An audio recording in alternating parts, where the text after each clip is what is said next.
Winchester plays CBAT during sex.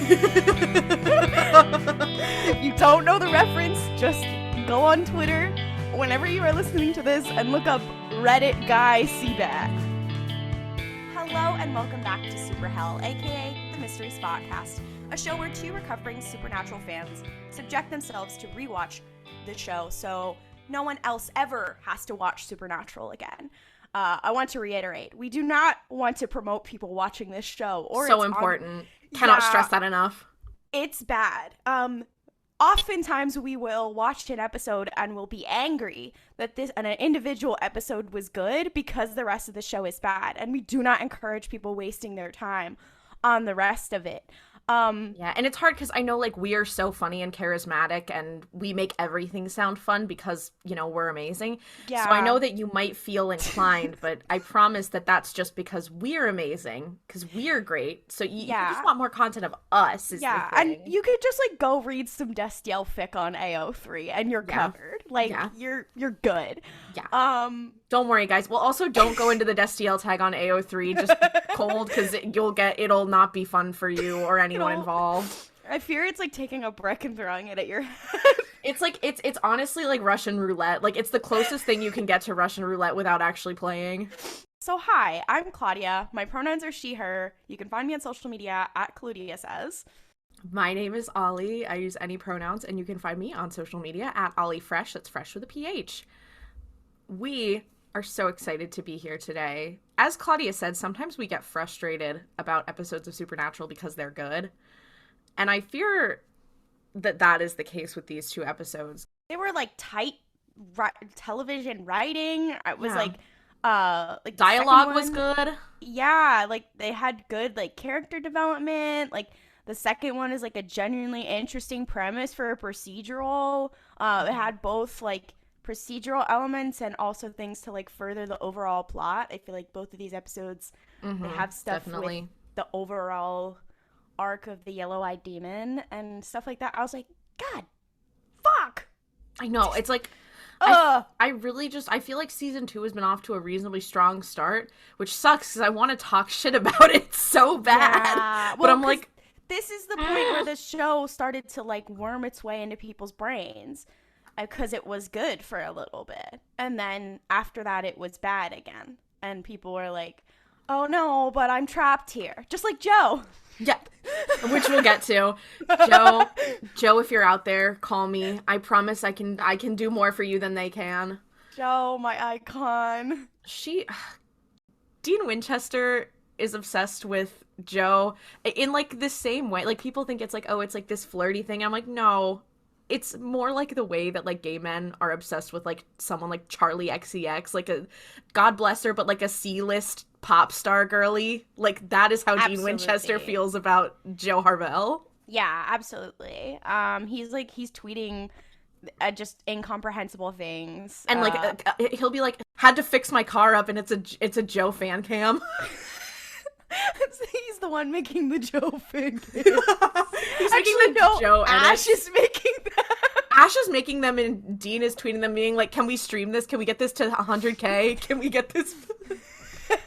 In the group chat, Sam is like, okay, we have to go hunt this demon. And he's like, stream Joe. Okay, she's not in first episode. Yeah. If you've met her, if you've listened to previous episodes of the podcast, instead of watching the show, we have talked about Jo Harvelle before and her briefly. introduction. She hasn't been super like prominent yet, but she is. She's slay, literally. Yeah, but we're gonna get a lot of her in our second episode. But let's talk about the first one because there's a lot going on in that one too. This one, I will. There was a reference that Dean makes that makes a lot more sense in context. But spoilers for the Magnus Archives, I was like, oh my god, this dude is just like John from the Magnus Archives. And if you've listened to the Magnus Archives, you'll know exactly what I'm talking about. So yeah, this episode is season 2, episode 5. Came out on October 26, 2006. So it's a bit of the Halloween kind of episode, even though it's not Halloween themed at all. Don't know why I said that. But it is called Simon Said. Are we ready to get into it? Oh, it's a crazy one. No, it is, she is a little bit crazy. And once again, I did watch this as I'm known to do at 1.5 speed. I will tell you, there were some moments in this that were hilarious at 1.5 speed. That being said, this opening part is not hilarious. It's quite dark, actually. Especially considering. I would just like to say, just like a content warning for if don't watch the episode, but in our discussion and also in the episode for at least portrayals of suicide or suicidal ideation throughout this episode. Also a content warning for like sexual coercion. This episode, and you know what, here's the thing I also think about this episode is that like it does have those things, but it's not in like a way that it's like shitty TV writing that this show has a problem with on a lot of instances where it's like, oh, they've wrote this in for shock value. Like I do think that there is in this episode, it serves it's a bit more self-aware. Like it is more like on a commentary side, so it's not just like this pointless gratification of violence or of like abuse. It is more like an actual like plot element. And it's like it's supposed to be horrifying, it's supposed to be scary, like it's supposed to be like that this is like a horrible thing for a person to experience, instead of it just being like the way procedurals normally are with these things. Yeah, where it's like, it's a part of the mystery. It's like, no, it's intended to be deeply upsetting. So let's get into it. We see this older man. He's walking down a sidewalk. He's like on like a city street. And his phone rings. And he is like, hello? We see these kind of flashes of like a gun. And then he looks down and he goes, all right. Very deadpan. He hangs up the phone, and like a bus passes by, and it has this logo on it that says Blue Ridge, and there's like a little picture of a mountain. And the guy starts walking, and he walks up to this store. It looks like almost like maybe it's like a sporting goods store, I think. But he walks into this. This is so AmeriCorps, because it's like, let me go to Dick's Sporting Goods and buy a gun. No, literally. But he walks up to the gun counter. And he's like, oh, hello, Dennis, who's the guy working there. And he's like, oh, hey, Dr. Jennings, what are you doing here? And he's like, yeah, I'd like to see a gun. And they're kind of having this rapport. So it's clear that this Dr. Jennings is like, this is not normal. Like, he's never expressed interest in guns or hunting. And this Dennis guy is like, oh, you want to see a gun? Are you sure? And he's like, oh, yeah. And he's like, yeah, here's this one. It's got pump action. It's like a shotgun. And he's looking at it. And he's like, yeah, me and the boys are going to go hunting this weekend if you want. And Dr. Jennings is like, I've never had any interest in hunting and I never will. What kind of shells does this use? And Dennis is like, oh, it's these kind of shells. And Dr. Jennings starts loading the gun. And he's like, whoa. You cannot load a gun in here. That's wicked illegal. And then Dr. Jennings goes, it's okay. It's all going to be okay, Dennis. And he points the gun at Dennis and shoots him. And everyone in the store starts screaming and freaking out, and they start running out. And then Dr. Jennings goes, it's all gonna be okay. And he shoots himself in the head. And you're like, what the? This is one of those Supernatural openings where you're like, holy shit. Like, that was just deeply fucked up. And then we get a flash of Sam, and we realize that it was a vision that he just had. And he's like, ah! And he's in the bathroom, like, splashing water on his face, freaking out, having a moment. And Dean opens the door, and he's like, hey, we gotta hit the road. You ready to go? What's wrong? What's going on? You good? And then we get the opening, the splash title, Supernatural. Very exciting cold open this week. You're like, oh, what the fuck? Yeah. And, season 2 can really just be called Sam's No Good, Very Bad Day. Because Sam continues to have shit like this. He's truly on a struggle bus. Like, if anyone was, it's Sam in this season. To be fair, Dean is, like, also in the bus, but he's, like, a little bit, like, in a different row. Dean's having a psychological, like, he's realizing he's gay, he's realizing he's hating his father, he's realizing a lot of things, so, like, he's on a longer path. Yeah. Sam, meanwhile, is like, oh, fuck, I think I have powers. Yeah. Sam is like, the struggle bus is about to fly off a cliff. It's later. Sam and Dean are in the Impala, driving, and Dean's like, I don't know, man, why don't we just chill and think this out? And Sam, like, turns off the radio, and he's like, what is there to think about? Like, I don't, like, I saw it. I know it's happening. And Dean's like, I don't know if going to the Roadhouse, Ellen's Roadhouse, which we saw in earlier episodes, but he's like, I don't know if going to the Roadhouse is a good idea. And Sam's like, dude, it's a premonition. Like, I know that this is going to happen. I know, like, exactly.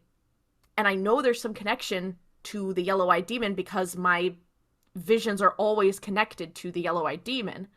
And Dean's like, dude, there are hunters in that Roadhouse, in that bar. If we walk in there and you're like, oh, I'm a supernatural freak with demonic connections, like, is that a good idea? I don't think that's a good idea. And Sam looks at him, and I was like, Sam, you're, He's, so now I'm a freak. And Dean looks back at him, and he's like, you've always been a freak. Which is Dean said, I know what you are.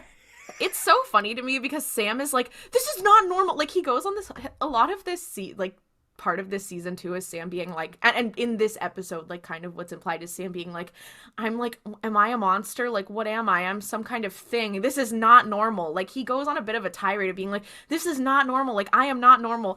Dean passively calls him a freak, and he's like, oh, so now I'm a freak? Like, you. Like, sir. It's so dark. Damn, Winchester, girl. God bless you. Every episode is like, 'cause I'm a freak. I'm a strange guy. I'm a psycho. Wait, psychopath? No. Telepath? No. What's the word? Nope, it's a telepath. You gotta edit this out. Okay, anyway. So the boys, capital T, capital B, pull up to the Roadhouse. And the Boys, another show by Eric Kripke. Yeah, a show that Jared Padalecki wants to be on. I'm sure that he will never be on. A show that Jeffrey Dean Morgan is now also going to be on. It's so. So we now enter the Roadhouse. Jo, our bestie, is playing like this arcade game. It's like a hunting game. And there's this older man standing next to her. And we see her get like a perfect score. And he's like, damn, that was my room money. Like, to pay for his room. And he gives her like some cash because obviously they had placed a bet on who could get a higher score. And Jo goes, well, looks like you're going to be taking a nap in the truck tonight. And she smiles and, like, walks away. And then Ellen comes up and she's like, you should have checked the high score before you put your money down. And then they show the high scores of this game. And they're all Jo. And all of the scores are, like, perfect scores. So this is example 1 of reasons why I think that Jo has autistic swag. And she's definitely autistic. This is, like, one of several examples. Yeah. Where she's like, I'm gonna bet people if they can beat me on my hyperfixation. Yeah, and she has, in the next episode too, she is exhibiting some behaviors, and I'm like, so true, queen. Yeah. Sam and Dean walk in to the Roadhouse, and Jo looks over at them, and she goes, just can't stay away. And Dean goes, nope, I guess not. And Sam is like, oh, where's Ash? And she's like, oh, okay, hi, yeah, I'm doing good too. Nice to see you. Ash is in his little back room. Sam, like, starts, beelines it towards the back. And Dean's like, sorry, we're on a bit of a timetable. And Jo is clearly trying to be a little bit, like, flirty with Dean. And he's like, haha, okay, I have to go. Bye. Dean, you also have some autistic swag. Yeah, they have solidarity in that. If only either of them had a diagnosis, if only either of them had access to a psychiatrist, it'd be over for everyone. Yeah. So Dean, like, runs after Sam, and Sam is, like, knocking on this door, and there's a sign on the door that says Dr. Badass is, and there's a little sign hanging off that says in, and you assume you can flip it says in or out, but it says Dr. Badass is in, and Sam's knocking on the door, and he's like, Ash, answer, Ash. And then Dean walks up and knocks and says, hey, Dr. Badass, and the door opens immediately. That's a little gay. Yeah, I'm like, so true. Dean Winchester. It's foreshadowing for Castiel. Because there's so many times where Sam will pray to Castiel and he won't get there, and then Dean will be like, hey, Cass, and he's like, hello, I am here. Oh my god, hey, you. Ash is just like Castiel for real. No, he was the blueprint. Ash walked so Castiel could run. Like, Dean, I fear you have a type. It's a little smart boy. He likes little nerdy boys. He does. Oh my god. Little nerdy boys, like Misha Collins is not fully like 6 feet tall. So Ash opens the door completely naked. His nether regions are hidden, like he only cracks the door so we don't see him or anything. But he looks, and Sam is like, oh, hey, Dean looks, completely turns his back. I'm like, sir, he's like, I can't do this. I'm not strong enough. And he's not far enough along in his gay journey yet. No, literally, he's like, I can't look at a man or I'll die. And Sam is like, hey, we need your help. And Ash is like, well, hell then I guess I need my pants. And he smiles at them and then he goes back into his room. He's so slay. Ash, no, because I remember being obsessed with Ash when I first watched this show. And I continue to be obsessed with him. He's the best. He is the epitome of just a little guy. But, like, if the little guy was the smartest person you've ever met. Yeah, as a lot of little guys are. So we then cut to Ash. He is fully clothed now. Sam has handed him, like, a picture that he drew of the logo on the bus that he saw in his vision that said Blue Ridge. So Ash is on his computer and he's looking at the Blue Ridge, like, bus line website. And he's like, okay, I found this, like, I found the logo. Looks like the headquarters is in Guthrie, Oklahoma. And Sam is like, can you check for any demonic, like, omens or signs? And Ash is like, there's nothing here. And then Sam is like, can you search Guthrie for a house fire in 1983 in a baby's nursery? And it would be on the night of the baby's 6-month birthday. And Ash is like, that's a little weird and specific, but okay. Like, okay, but all also, right. Ash, you work with hunters. Of course they would be asking for, like, random exact dates with ghosts with patterns and shit. Like, that shouldn't stand out to you that much, bitch. Yeah. No, I'm like, Ash, you are being a silly guy right now. Like, dude, it's not that hard to believe. So Ash continues to look. And then it is the inside of the bar. Joe goes up to the jukebox and put on I Can't Fight This Feeling Anymore by REO Speedwagon. And Dean... It's so me in middle school, and I'm like, you go, girl. So true. But Dean she puts it on and Dean looks up and he's like, REO Speedwagon? And she's like, damn right. And then she's like, so that profile you have Ash looking for, your mother died the same way, didn't she? A fire in Sam's nursery? And Dean's like, well, it's kind of a family thing. And she's like, well, I could help. And he's like, I think we need to handle this one on our own. Thank you, though. Besides, if I ran off with you, your mother might kill me. And Ellen is standing, like, behind the bar. And she, like, looks over. And Joe's like, you're afraid of my mother? And Dean smiles. And he's like, I think so. Yeah, I'm pretty sure. Which he has every reason to be. She's fucking scary. Yeah, Ellen Harvelle, she would fix things. If Ellen Harvelle was real, everything would be fine. Absolutely. Correct. Sam runs out and he's like, okay, we have a match for the nursery fire. We gotta go. And Dean is like, okay, Joe, we'll see you later. And he gets up and leaves and she's just kind of sitting there a little sad. It's like, oh no. Then we cut to the Impala, and Dean is singing, I Can't Fight This Feeling Anymore. Sir. And he's like, I forgot what I started fighting for. And Sam's like, you're kidding, right? Can you stop? Jesus Christ. And Dean... he's like, people are dying, Kim. Yeah, and Dean's like, well, sorry, I heard it somewhere. I can't get it out of my head. You know, I just like... Somewhere? It was like 15 minutes ago. No, literally. I'm like, guys, y'all are done. But he's like, okay, Sam, what do you got? And Sam's like, okay, there's this guy. His name's Andrew Gallagher, right? He was born in 83, like me, and he lost his mother in a house fire. And Dean's like, do you think the demon killed this Andrew guy's mom? And Sam is like, it definitely looks like it. And Dean's like, okay, well, like, how did you know to look for this guy, like, in this area? Like, there's no reason for us to think that this had anything to do with that, other than the fact that it had to do with the demon. And Sam is like, yeah, but, like, what if it's one of the, like, he's gotta be, like, one of the kids, like, that the demon came after. Like, Max Miller, who, if you all will remember, like, had telepathy, or, telekinesis, and went a little bit crazy with his powers, and, like, to be fair, he was being very badly abused. And then he was, like, you know what? He was fighting back whatever against... he wants. Yeah, he was fighting back against his abusers.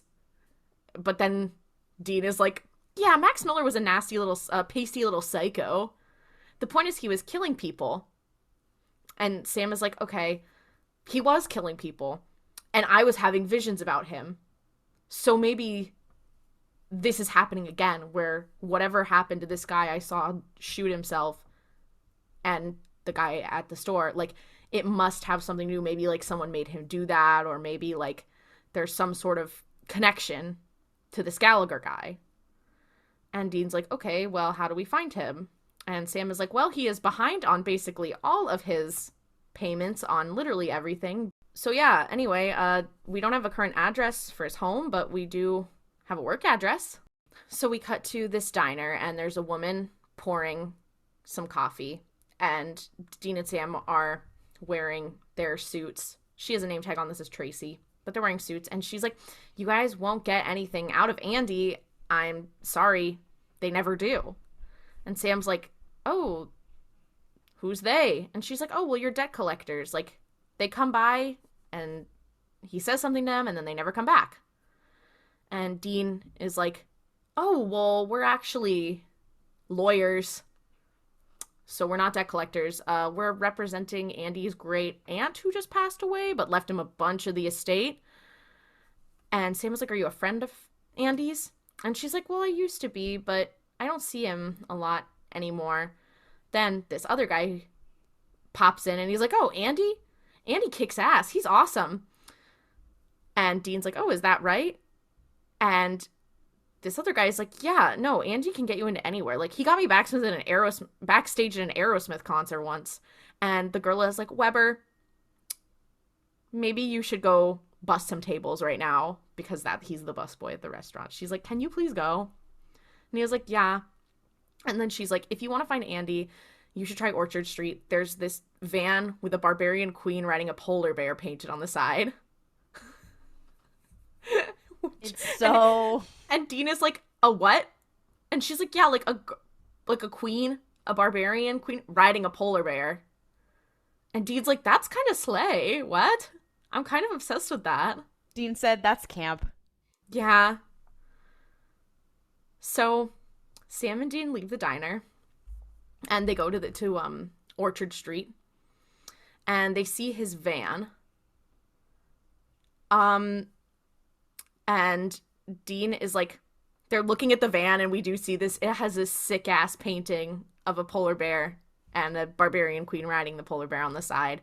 And Dean's like, damn, this van is kind of sweet. I'm kind of starting to like this dude. He's like, that's awesome. I'm kind of, like, obsessed with him. Are you kidding? And he looks over and he's like, Sam, what's wrong? You look upset. And Sam's like, no, nothing. And Dean is like, okay, well, that is not true. So what's actually bothering you? And Sam's like, well, Andy is the second guy we found like this. Like, the demon came for him when he was a kid, and now he's killing people. And Dina's like, okay, we don't know that for sure about Andy. Like, he could be innocent. That there's no proof that he is killing people. And Sam was like, well, my visions haven't been wrong. Like, it doesn't matter. And Dean's like, okay, but, like, what is the point? And Sam is like, well, maybe I'm, like, one of them. Like, I'm like them. I'm a killer like them. And Dean's like, no, you're not. Like, that's not true. And Sam's like, well, the demon said that it had plans for me and for children like me, and maybe, like, the plan is that we're all supposed to, like, be... And Dean cuts in, and he's like, what, like, killers? And Sam's like, yeah. Ha ha ha ha. Wow. Here's a mousekatool we'll use for later. And Dean's like, dude, you're not a killer. Like, give me a break. You don't have that in your bones. Like, whatever. And Sam's like, last I checked, I killed all kinds of things. And Dean's like, dude, those were like monsters that were asking for it. Like, those were creatures that were killing other people. Like, you're not just like some murderer. Like, there is a difference here. And I think it is interesting to talk about what, like about the nature of justice in these conversations of saying, I mean, what deserves to live, what is actually being violent. Because I'm like, on one hand, I'm like, yeah, Dean is kind of right in being like, yeah, we guys, do actually kill bitches. Yeah, he's like, we do kill bitches, but also the bitches we kill are killing other bitches, so like, well, I mean, that's kind of what the whole show is about, and like the good episodes kind of wrestle with that, of them like being like, yeah, it's kind of fucked up what we're doing, and they're like, yeah, but also like they're killing bitches, so yeah, because it's like, on the other hand, like, you do see what Sam is saying and being like, am I falling into this cycle of killing? But Dean's also like, okay, you do need to cut yourself a bit of slack, because it's not like we're out killing people. And I could not stop thinking about in later seasons when they don't exorcise demons and they just kill the vessel. I just was thinking about that a lot. We talked about that. We talked about that in a different episode. Our last episode, whatever. They like, they're not exorcising demons. They kill angels too, who are also possessing people's bodies. Yeah, but that's not until like season 6 or 7 like, when they've like forgotten how to act. Yeah, they've forgotten all about season 1 and 2 by then. And they just always have angel blades all the time. Like, they are fighting tooth and fucking nail for this one fucking gun that was made in the 1800s to be able to kill a demon. And then in later seasons, they're just like, fuck it, I got an angel blade. Yeah, literally. It's yeah. It's so dark. So they're having this deep conversation where Sam is like, I'm destined to be a killer. And Dean's like, bitch, can you calm down? But then they both stop talking when they see Andy, who they've seen a picture of because Ash got them a picture from the DMV. He's just leaving someone's house. They're like, oh. Yeah, he had a hookup and he's walking out the door. Yeah, he's leaving his hookup's house and they're like, oh. But also, sir, ideas of consent. And then he walks up and sees this man who's holding a cup of coffee, and he walks up and he shakes the guy's hand and like gestures to the coffee, and then the dude just like hands him his coffee and is like super happy, and then he's all smiley. And then Andy walks over to this older man, and Sam is like, oh my god, that's him, that's the guy from the vision, who the shooter. And Dean's like, okay, you follow him, I'm gonna follow Andy. Andy gets in his car and starts leaving. Dean follows in the Impala, and Sam runs out to follow this older guy, Dr. Jennings. So the van stops, and Dean stops behind it, and he's like, oh shit, he definitely sees me. Dean has a gun like in the passenger seat, and he kind of pulls it up and puts it in his jacket. And Andy gets out of the car, and he's like, hey, it's a nice ride you got here. And he's like, oh, yeah, so can you tell me a little, like, this is a nice car? Like, oh, this is a really great year for the Impala. And Dean's like, yeah, and kind of gets more comfortable, takes his hand off of his gun that's in his jacket. He's like, okay, yeah. Actually just rebuilt it recently. Can't let a car like this one go. And Andrew's like, yeah, no, totally. So can I have it? And Dean's like, yeah, sure. Here, hang on, man. He gets out, and Andrew's like, yeah, thanks. And Dean's like, all right, cool. Nice to see you. Gotcha. Dude drives away in Dean's car in the Impala, and Dean's like, oh, yeah, man. Huh. Okay. And you're like, oh no. Like, something's not right. And then it cuts to Sam, who is still kind of following Dr. Jennings, and he sees him answer his phone. And then Sam sees the same bus go by as the one in his vision, and he's like, oh my god, it's happening. And he sees the sporting goods store, and he like runs over and pulls the alarm and then slips out of the store. So he's like, okay, I've averted the vision.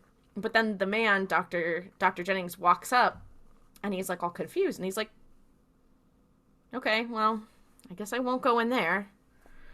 And then Sam's like, okay, thank goodness, everything's fine. And then he sees the Impala drive by with Andy in it. And he's like, what? He's like, I've lost my mind. Yeah. And then, like, the doctor's phone rings and he picks up, like, as Sam is calling Dean to be like, dude, does Andy have your car? Like, Andy's got your car? And Dean's like, I know, he just, like, asked me for it, and I gave it to him, I let him take it, and Sam's like, you what? Like, and then Dean is like, he full-on Obi-Wan'd me!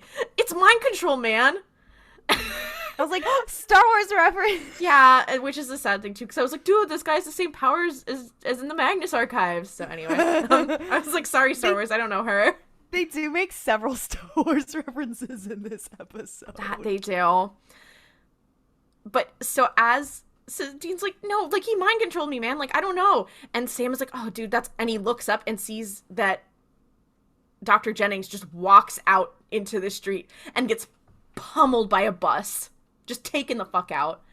And Regina George style. No, like, literally. And I remember watching this on 1.5 speed, and that shit was hilarious because it was so fast. It was like, no! He went flying. So yeah, he does die. Rest in peace.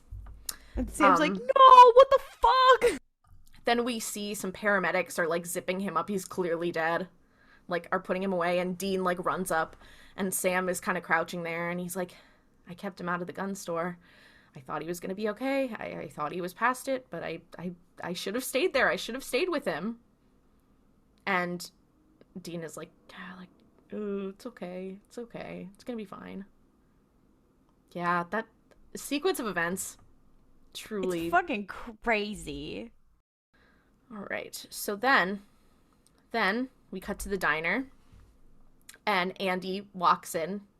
And Weber, who was, like, the busboy from earlier, comes up to him. And he's like, yo, Andy, what's up, dog? And he holds out his hand for a high five. And Andy's like, yeah, and walks past him and goes to Tracy, who's the waitress. And he's like, Tracy, Dr. Jennings is dead. And I wanted to come see you. And he just looks really, really upset. And she's like, I'm glad you came to see me. I missed you.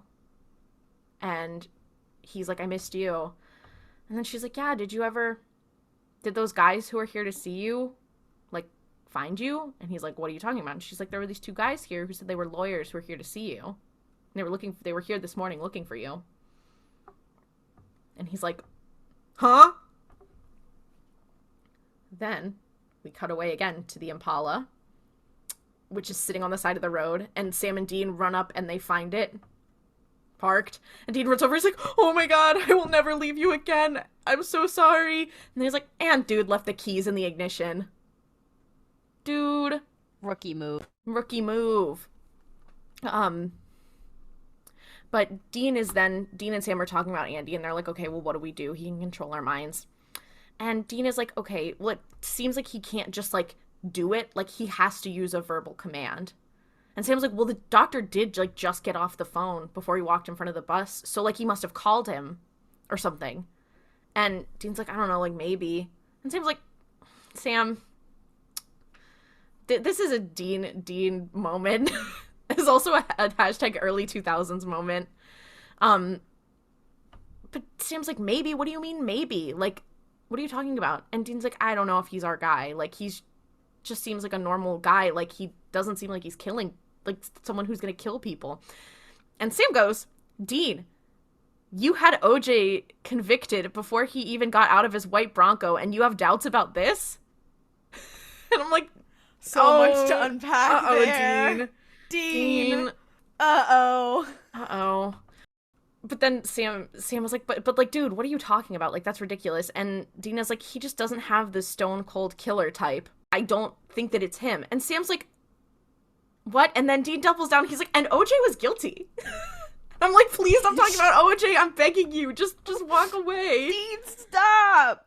John Winchester, I fear you were also saying some things. John Winchester, I fear Dean is the person who says he's a Republican because his dad is a Republican. And I don't necessarily think John Winchester is a Republican. Say what you want about him, but I don't know about that. He's a libertarian, sadly. Exactly. But I think he's one of those people who's saying his dad's political beliefs, and then someone's like, oh, did your dad give you those beliefs? And then he's like, oh! And then he, like, has a, like, fucking awakening. A come to Jesus moment. Yeah. But Sam's like, okay, well, whatever, but we have to track this guy down.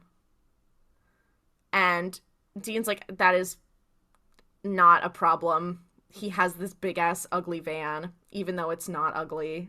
Dean thinks it's very slay. So they just kind of drive around until they find Andy's van. And it's like, it's not hidden at all. Like, it's just out there on the street. And Dean's like, awesome. So he walks up and he opens the back of the van and they look inside. And inside, there's like a disco ball and there's painting of tigers.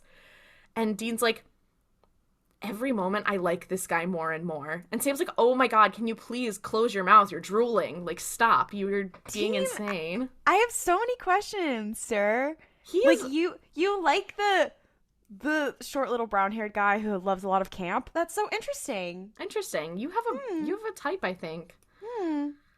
But Dean's like, this does not look like a serial killer's lair. There's no, like, clown paintings on the walls or scissors stuck in victims' photos. Always clowns on this fucking show. Always clowns. And Sam finds this, like, book. Like, he finds a couple books that are, like, inside. And he's like, oh, this looks like some pretty, like, heavy writing. Like, this looks like a lot. So then they go back to the car. It's like Immanuel Kant. Which I guess philosophy. Yeah, which I guess is on purpose because like a lot of this episode deals with like ethics, but like I was like, Supernatural, what are you doing? Yeah, no, he is interesting. So they are back in the car and they're eating and it's clearly like fast food. And Dean is like, one day I'd like to just sit down and eat something that I don't have to microwave at a mini mart. And then Sam is like... I got emotional with that line. I was like, oh, it's just like in the bunker when he finally gets to cook and he cooks breakfast all the time. Wait, hold on. I just got emotional. Dean Winchester, you deserve to be someone's house husband. I'm so sorry that this is the life that you live. Yeah. Oh, that's so dark. And he would always make pancakes for Jack. Oh, no, I made myself sad. Shit. But Dean's like, oh man, this food sucks. And Sam's like, anyway, I don't understand the motive. Like, this doctor was fine. Like, there was nothing up with this doctor. Like, he was completely clean. Like, there's no reason that it seems like anyone would want to kill him. And Dean's like, but he's like, especially not Andy. And Dean's like, well, if it was Andy. And Sam's like, dude, the dude got mind controlled to walk in front of a bus. And Andy just has the power to mind control people. Are you stupid? Like, do the math. And Dean's like, I just don't think he has it in him. Like, it doesn't seem, like, right. And Sam's like, why are you bending over backwards to defend him? Dean, I fear you have a little crush. Yeah. But to be fair, he's justified. But Sam is like, why are you bending over backwards to defend him? And Dean is like, well, because you're wrong about this. Like, it just doesn't make sense. And as they're having this conversation, Andy walks up to the window and he's like, hey, so I noticed that you guys are following me. And they unroll the window and Sam's like, oh yeah, we're lawyers. Like, we're looking for you. And Andy's like, so tell the truth. And Sam does not say anything. He just looks at him. So clearly the mind powers don't work on him. But Dean's like, we hunt demons. And Sam is like, what? And Andy's like, for real? And he's like, yeah, demon spirits, things your worst nightmares wouldn't even touch. Sam, here's my brother. And Sam was like, stop, dude, what? And Dean's like, I'm trying to stop, I promise. And then he keeps talking and he's like, well, my brother's a psychic, like you, but not like you, really. Like, he thinks you're a murderer and he's afraid that he's going to become one himself because you're all a part of something terrible. And I hope to hell that he's wrong, but I'm starting to get a little scared that he might be right. And then Andy's like, okay, cool. So if you guys could, like, leave me alone, that would be great. So leave me alone. And Dean's like, yep, okay, awesome. And he goes to start the car, and then Sam's like, no, and gets out of the car and starts following him. And Andy's like, no, you will leave me alone. And Sam's like, no, your powers aren't going to work on me. Did they start like a year ago? And it was like little things at first, but then you got better at controlling it. And Andy's like, so how do you know that? And Sam's like, well, because it happened to me too. Why did you tell the doctor to walk in front of a bus? And Andy's like, what? And then Sam starts to have this vision, and he sees this woman, like, on fire, standing next to a car. And Andy's like, well, I didn't kill the doctor. Like, what are you talking about? And then we see Sam's vision like kind of take over.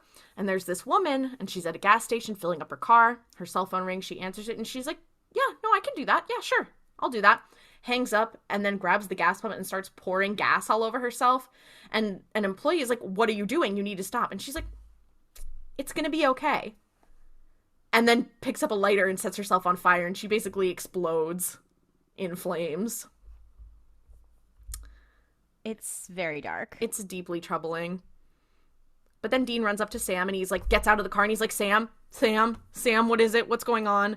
And Sam's like, dude, there's a woman who's about to burn alive at a gas station. She is going to kill herself. And Andy's like, what is he talking about? And Dean's like, okay, no, Sam, how long do we have? And Sam's like, I don't know. She gets triggered by a phone, like a call on her phone. But like, if we keep watching this son of a bitch, to Andy, he's like, he can't hurt her. And he's like, I did not hurt anyone. Like, I have no idea what you're talking about. I didn't kill the doctor. I'm not doing the. And as he's having that conversation, they hear like fire, like a fire truck and like sirens pass by. And Sam's like, Dean, you go figure out what's going on. I will stay here with Andy. And Dean's like, yeah, I don't want to be around him by myself because I'm clearly susceptible. So Dean runs off. And it cuts to him then at the gas station, and he calls Sam, and he's like, yep, she is dead, just like you said. And it was like just before I got here, so your vision was not that much of a head start, like it happened at the same time. And Sam's like, okay, I'm sorry, I don't know, I can't control it. But we were there, what? Like, I don't know. And Dean's like, well, we were with Andy the whole time, so it can't be him. It has to be someone else. Let's dig around and see what we can find. And then it cuts to Sam and Andy. It doesn't really cut. It's already there. But then Sam and Andy are having this conversation. And Andy's like, so you have these like visions about when people are going to die? Like, that is not possible. And Sam was like, well, think about the things you can do, because that's also pretty impossible. And Andy's like, impossible.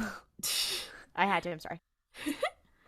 And Andy's like, oh, death visions, like, that sucks. Like, when I got my powers, it's like a gift. Like, I can, like, winning the lottery, like, I can get whatever I want. And Sam's like, yeah, and you live in a van. Like, you would have anything. Why do you live in a van? And, like, do this. And Andy's like, I have all that I will ever need. Like, I don't need anything else other than this. Like, I'm happy. And Sam's like, you're really not a killer, are you? And Andy's like, yeah, that's what I've been trying to tell you. Then Dean appears, and he's like, okay, so I found out that this victim was Holly Beckett. She was 41. She was single. I called Ash on my way over, and Ash told me that Holly actually had a baby in 1983 on the same day that Andy, the same day you were born. And Sam's like, oh, were you adopted? And Andy's like, yeah.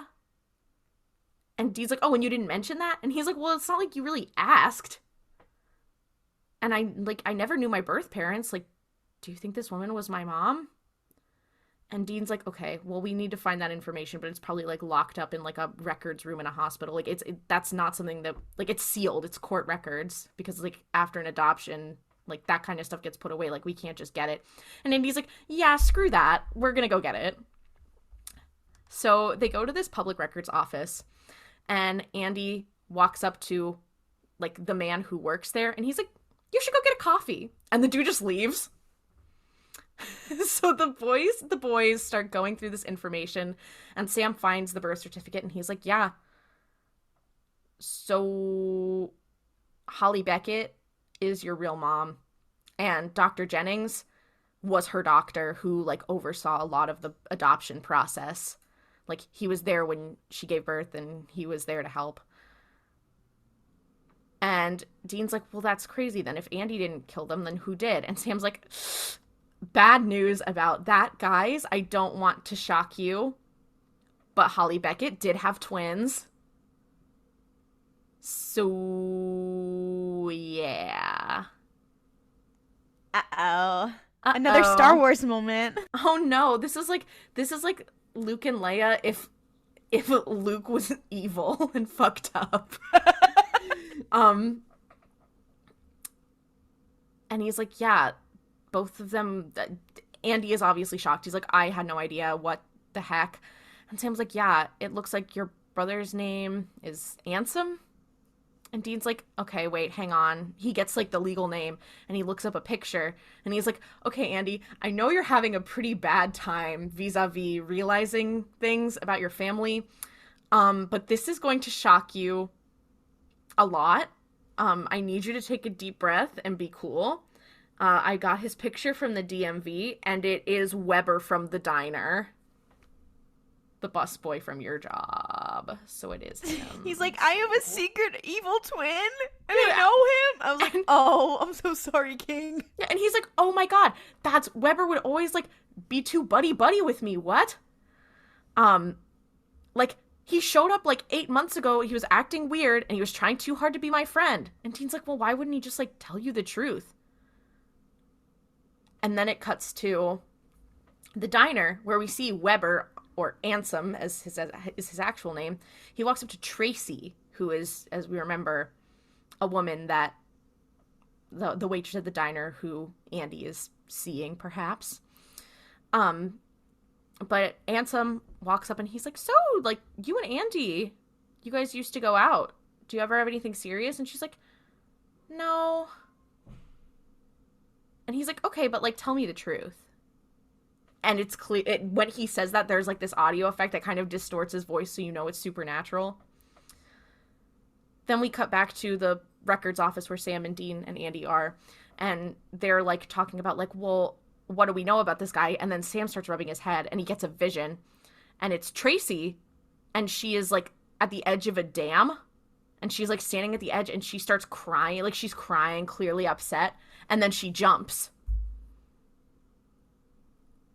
And then Sam, like, is groaning, and Dean comes over and is like, oh my god, what happened? What's wrong? Then things start to get crazy. We're in the we're in the end game now, boys. It gets kind of insane in here. Yeah, it gets, like, kind of dark quite fast, so buckle up. So Ansem pulls up next to the dam, and Tracy's in the car. And he says that he always takes girls here. They like it, or at least he likes it, so of course they like it too. But he's giving this kind of creepy, like, well, I like it, so they like it too. It's like they don't really have a choice. And she's like, she's crying. She's clearly really upset. And she's like, I just want to go home. And he's like, stop crying. And she stops crying immediately. And then Ansem is like, so, I know how you feel about Andy, but he's my brother, not your family. He's not your family. You can't have him. And after tonight, you won't have anything. Sir, what do you even mean by that? No, it's so deeply fucked. So then it cuts to Sam and Dean. They are, like, pulling up to this dam. They get out of the car, and Dean, like, is popping open the trunk, like, getting his equipment. And Sam is like, Dean, you need to stay back. Like, stay far away, because you are susceptible. And Dean's like, yep, nope, I agree. There's been enough messing with my head for one day. It's all good. And Andy's like, no, I'm coming with Sam, like, to go and confront him, because Tracy's up there, and I don't want something to happen to Tracy. It was very sweet. Homeboy Andy. Then we see Ansem is talking to Tracy, and he's like, okay, well, when we're done, I want you to walk over to the edge of the dam and jump right off. And she's, like, clearly just so upset, like, she's freaking out. No, he says, like, I want you to, like, pretend you can fly. Oh, no, that's about to. Oh. Yeah. No. But he's like, I want you to walk off the edge of the dam and jump off. And she's, like, upset. And he's like, no, but it's okay. You will, because you know that you can fly. You won't be scared, because you can fly. And she's like, I think so. And he's like, just tell yourself that everything is going to be okay. And then she starts, like, unbuttoning her shirt. Like, clearly he is going to do not good It's things very with her. dark. It's very dark. Yeah, it's not good. But then, as she is, like, unbuttoning her shirt, Sam breaks the window beside him, and he's there holding a gun, and he's like, get out of the car. And Ansem's like, you don't want to do this. And Sam hits him in the face and, like, pulls him out of the car, and he's like, yeah, bitch, that does not work on me. Surprise, shut it. Andy, like, runs over and grabs Tracy, and he's, like, helping her out of the car. And Sam puts duct tape over Ansem's mouth, and he's like, okay, Andy, you need to let me handle this. And then suddenly Sam is hit over the head by a branch and Tracy did it. So Tracy just kind of attacks Sam. And Andy's like, Tracy, stop! And she stops. So she is, like, being controlled by both of them now, sort of. And then Andy looks over at Ansem and he's like, how did you do that without, like, saying anything? Like, you made her hit him with the branch. And Ansem's like, it's practice. Like, if you have to, like, you can just use your mind. It's a headache, but you can do it. And then Andy, like, goes to attack him. He's like, no, bitch, you're done. And then Ansem's like, back off, or Tracy's gonna do a little flying. And Andy turns around and sees that Tracy is standing at the edge of the dam and, like, is about to jump. And Ansem's like, I'm stronger than you. And, like, I'll do it. And Andy's like, please just, like, don't hurt her. Leave her alone.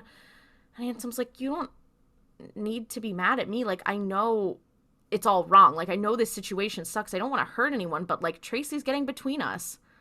Like, she's garbage. And they're, like, all of them are. Like, we can make them do whatever we want. Like, we are different. We are better. Like, I wanted to tell you that you are my brother, but, like, he didn't let me. Like, he said I had to wait for the right time. And Andy's like, who is he? And Ansem's like, the man with the yellow eyes, dum-dum. Of course. Like, and it pans to Sam going, ugh. Yeah, and Sam's like, what? Sam is, like, kind of waking up after being hit in the head with a branch. And Ansem's like, in my dreams, he said I was special. He told me he had big plans for me. You just need to wait till you see what's in store for both of us. Then we see that Dean is, like, probably, like, 100 feet away, 50 feet away, about. I'm not good at distance. But he is, like, in the bushes with, like, a sniper rifle. And he is getting set up as they're having this conversation. And Andy is like, so why'd you kill our birth mother and Dr. Jennings? And Ansem's like, because they split us up. They ruined our lives. We could have been together instead of being alone. And I could not let them get away with that. And then Dean loads the gun. And Ansem turns around and he goes, I see you. Bye-bye. And then Dean starts pointing the gun, like, at his own head. It's so deeply troubling. It's deeply dark. Yeah. And then we hear a gunshot. And it's like, oh my god. Did Dean just... But then it's like, no. We see Ansem fall to the ground, and Andy is holding a gun. It's so... It's so... that shit. Yeah. Homeboy Andy come through. Then it cuts to the morning, and the police are talking to Andy. And Andy's like, so you saw Ansem shoot himself. Like, you saw him kill himself.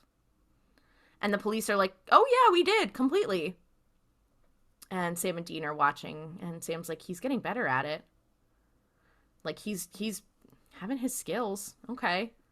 Then Andy walks over and he walks past Tracy, and she just, like, won't look at him. And he walks over and he's like, she won't even talk to me or look at me. Like, I've never used my mind powers on her before last night, and, like, now she's scared of me. Like, she doesn't even want to talk to me. Like, what am I supposed to do now? Like, I don't even know. So Sam gives him his phone number and is like, hey, you don't have to be alone. I know this is weird, but, like, you can always call if you have any questions or if anything comes up. And Andy's like, oh, so you're just gonna leave? Like, what do I do? And Dean's like, well, be good, or we'll be back. Very ominous. Very ominous. So they walk away, and as they're leaving, this is where Sam enters his kind of his little bitch era. He does that every episode. No, he literally does. It's getting old, Sammy. So as they're walking away, Sam is like, I was right about Andy. He was a killer after all. And Dean's like, dude, he's a hero. He saved his girlfriend's life. He saved my life. And Sam's like, bottom line last night, he wasted somebody. And Dean's like, dude, he's not like some sort of creep. Like, he's not some sort of monster. He was like, what are you saying? And Sam's like, he was pushed into that. Like, all of us were. Ansem was pushed to that. Max was pushed to that. I am being pushed to that after Jessica's death. And Dean's like, Sam, like, what is your point? And Sam's like, well, under the right circumstances, everyone's capable of murder. Like, you don't know what that demon is doing. It's pushing us and it's finding ways to break us. And Dean's like, can you stop worrying? Like, calm down. Like, we don't know what is going on. We just need to act normal and, like, be cool. Like, you need to be cool. Yeah. But then Sam is like, I heard you when you were talking to Andy when he made you tell the truth, that you're just as scared of this as I am. And Dean's like, okay, yeah, but I was also being mind controlled. Like, we need to do what we're doing to find the demon and kill it. Like, I'm not saying this is a good thing, but I'm saying that, like, this doesn't mean that you're going to become some sort of crazy murderer. And then he gets a call from Ellen, and he's like, okay, yellow. And then the scene cuts there. It is deeply heavy. It's also very, and here's a mousekatool we'll use for later, about all of this. So we cut to the roadhouse, and Ellen is like, Joe, can you go get us another case of beer? And Joe is like, oh, like, I don't want to. I want to talk. I know they're coming back. I want to talk to them. And Ellen's like, no, like, please just do it. She's like, okay. So Sam and Dean are sitting at the bar. And Ellen's like, so do you want to tell me about your last hunt? And Dean's like, well, it was kind of like a family thing. We don't really want to talk about it. And Ellen's like, no, it's not anymore. And she grabs some papers and she's like, I got this from Ash. Andrew Gallagher's house burnt down on his 6-month birthday, like yours. And you think it was a demon both times, don't you? And Sam starts to be like, yes. And Dean cuts in and he's like, it's none of your business. And she's like, mind your tongue with me. And he's like, oh, okay. And she's like, it is not your MILF war. behavior. MILF behavior, literally. Dean respects women. Most of the time. But she's like, this is not just like your fight. It's not your war. It's war. Something big is happening, and it's coming fast, and we have each other. There's no secrets or half-truths. We need to work on this together. And then Sam is like, so I have these abilities where I get visions, and Dean is like, oh my god, are you serious right now? And he's like, yeah, the demon said that it had plans for people like me. And Ellen's like, are they dangerous? Like, people like you? And Dean's like, no, not all of them. And Sam's like, but some of them are, like, very dangerous. And Ellen's like, well, other than, like, the fire and the 6-month birthday, like, is there anything else? And Sam is like, that's not always true. Like, that is not always a factor, because there was no fire in Ansem's past. There was nothing out of the ordinary. Like, there's nothing. He breaks the pattern. And Ellen's like, okay, well, cool, he breaks the pattern, which makes them impossible to track. So and Dean's like, so there's no way of knowing how many there are. And then Ellen's like, Joe, you better break out the whiskey instead. And then the episode ends. And they're like, here's some mousekatools we'll use for later.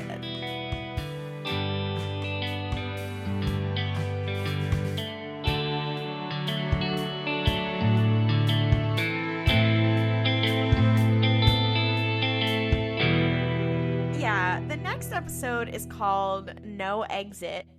This one is a genuinely terrifying episode. And it's very well, it's a good procedural, I'd say. It opens and it's like Philadelphia, and I just want to comment, they don't do a lot of city episodes, I think, because cities have so much history, so there's so many like, it's harder probably to solve cases in cities. They also don't film on location, so it's very clear when they are not in that city. But I love city episodes, and I went to school in Philly, so I was like, yeah! I believe I probably watched this episode in Philly when I was in college. Let's go. I love the East Coast representation Yeah, they being, never go to the East Coast. Especially how it is in this episode. I'm like, yes, this happened to me on the East, because I live on the East Coast. So it opens on this like apartment building, and the lights start flickering and there's like scratching in the walls, and there's this girl, she's on the phone, she's like sitting on the couch, and she's like complaining, and she's like, this place was supposed to be ready when I got in, it's super dirty, like what the hell. She clearly just moved in, and she's sitting on the couch, and she notices that like this black goo drops from the ceiling onto her coffee table, which, you know, as someone who has known many people who have lived in student housing, I probably wouldn't have thought that was ghost ectoplasm either. But yeah, I honestly, when I saw it, I was like, that just seems like the sludge of a city apartment. Yeah, I was like, oh, it's the black mold. It builds character. So the scratching in the ceiling, it becomes louder. She gets up, she walks to the end of the room. She's like, well, what the fuck is this? And then she sees more of this disgusting tar shit like oozing out of the light switch. And it's like, now it's like coming out of the wall. And she looks closer at it, and then you just see like a man's eye pop up in the like light socket, and she starts screaming. And then we have title screen, Supernatural. So we cut to, we're outside the Roadhouse, and Sam and Dean they're packing up the car, and they're like making a joke. They're like, oh, we're gonna go to LA, and we're gonna investigate the disappearance of this girl, whatever. And they make another 2000s joke. It's so bad. Sam's like what girl? And Dean's like, Katie Holmes. And they're like, huh? It's so dated. Yeah, sorry, so do we want to explain that reference to all of the girlies who and they mentioned that she was kidnapped by an evil cult. Yeah, do you want to explain? Yeah, so Katie Holmes was married to Tom Cruise, who's a Scientologist. Yeah. And they got divorced quite a while ago. But Katie Holmes did basically get into Scientology, and then she got divorced from Tom Cruise after this show. After this episode premiere, and she was like, oh my god, I'm free. Scientology, they have shooters out there, so like whoever wrote this episode, I hope you're well, because I think the Scientology bitches probably got you. Let's see who wrote the episode. Let's see what their vibe is. Who was it? Matt Witten. Did you write for Supernatural again after this? Let's find out. Oh, yep, he did. Good for him. Other episode. Slay. And he did some other writing. Good for you. Good job, Matt. You made it out. Damn. Woo! Let's go, guys. So they're making these dumb fucking jokes, and they're starting to get in the car, and they hear like a fight break out inside the Roadhouse, and they're like, uh-oh. And it's clearly Joe and Ellen yelling at each other, and they're arguing, and they like kind of walk in, they're like, hey. And Ellen's like, no, under no circumstance are you going. And Joe's like, I'm a grown-ass woman. You can't keep me here. She was like, I can do whatever I want. I can keep you here, whatever. And Joe wants to go on a hunt by herself, basically. And the phone rings. Ellen goes to answer it. She, like, goes in a huff. And Joe goes to Sam and Dean, and she's like, here's the case that I built. Well, no, actually. And Joe goes, here, there's this case. This girl, she died in a Philadelphia apartment 3 days ago. Over the past 80 years, there have been 6 women who have disappeared from the same building. They're all like young and blonde. And they occurred like once every decade or two. So there's no cops like looking for a pattern. And Dean's like, did Ash like put this file together? And Joe's like, no, I did it myself. Homegirl, she is the moment. She's so slaying. Smart. She is giving what all the other girlies were wishing they were. So Ellen is like, she gets off the phone and she tells the boy, she's like, you take the case. And then to Joe, she's like, Joanna Beth, this family is lost enough. I won't lose you too. I just won't. And you're like, oh, there's some beef here. So then it cuts to the boys the boys are back in town. They're sneaking into the girl who died, her apartment in Philadelphia. They're scanning the room with their EMF, and Sam, he picks up really high signals as he goes over that light switch, and he notices that black goo, and he's like, this is ectoplasm. And he's like, I really haven't seen this a lot. Like, a really powerful ghost would have to make this like physical manifestation, and has to be really pissed off. Dean, of course, makes like a Stay Puft Marshmallow Man joke here. It's very okay, Dean. So the boys, they go out, they start walking down the hallway, and they hear voices, and the voices get closer, and they realize it is the landlord or the broker and Jo pretending to be someone interested in the apartment. And she's talking with them, and she's like, oh, it's whatever. And then she sees them down the hallway, and the guy looks kind of surprised, and she's like, oh, and this is my boyfriend and his friend Sam. They came to like see the apartment with me. And she's like, yeah, we need a fresh start. And she like hugs Dean, whatever. Dean's like, huh? I think Dean is not yes-anding the bet. No, but he kind of is. Like, kind of was. Here's the thing. Dean might not be a good actor, but he's good at improv. He's just like me for real. So... And Dean's like, yeah, you know, the apartment's great. I think we want it. And the manager's like, how? And Joe's like, oh, and how? And she's like, oh, you guys liked it when you saw it? And him and Sam are like, oh yeah, we did. And the building manager is like, how did you guys get in? And he was like, oh, it was open. Like, it's fine. And we were looking. And then Joe just opens her purse and hands the manager like a huge roll of bills, and is like, I'd like to get it now. And I'm like, girl, how are you approved for an apartment? No credit check, nothing. 2006 was a different time. I mean, damn. Also, like, just thinking about the fact that she had to have like at least $1,500 in cash. They do address just being that. Like, no, I know, but I'm just like, I know they address it, but I'm just like, girl, just walking around with that in your purse in a city, she is slaying. A lot of the other girlies wish they were her. I mean, she knows how to do self-defense, so I think she felt okay, you know? So it cuts to, they, like, probably later that evening, they are in the apartment that they are ostensibly renting, and Sam and Dean are loading up their weapons, and Dean asks Jo, he's like, does your mom know you're here? And she's like, no. I said, I'm going to Vegas, and I'm not stupid. I got Ash to, like, hack in and leave, like, a credit card trail all the way to the casinos. And then Dean's phone rings, and it is Ellen. and she's like, is Jo with you? And Dean's like,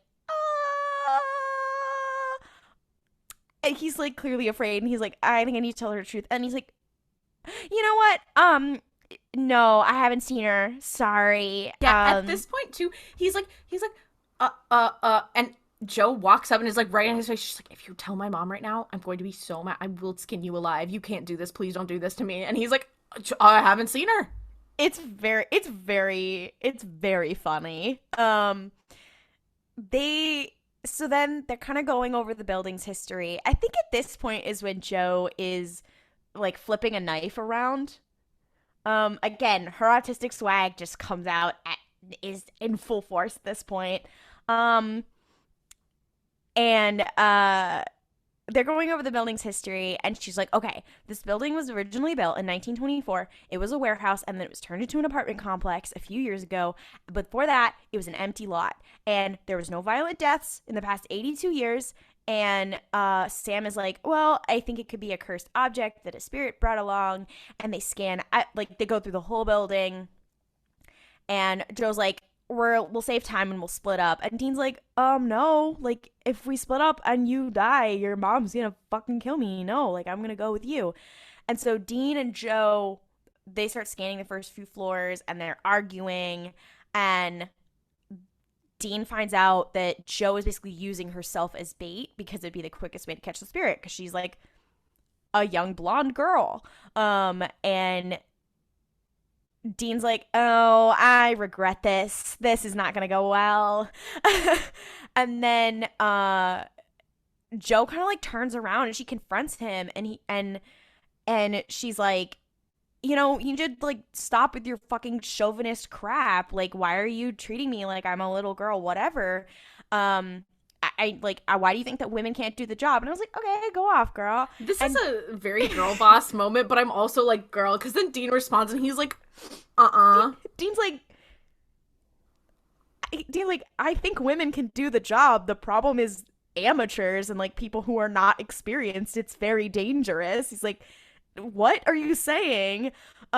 He's like, I'm all for girl power, but like you are girl bossing. You are kind of gaslit gatekeep girl bossing right now, and I need you to just girl boss. Like he's like, you're girl bossing too close to the sun. He's like, you're up here. I need you to take your energy down here because like I appreciate you for fighting for women's rights, but this is not the time.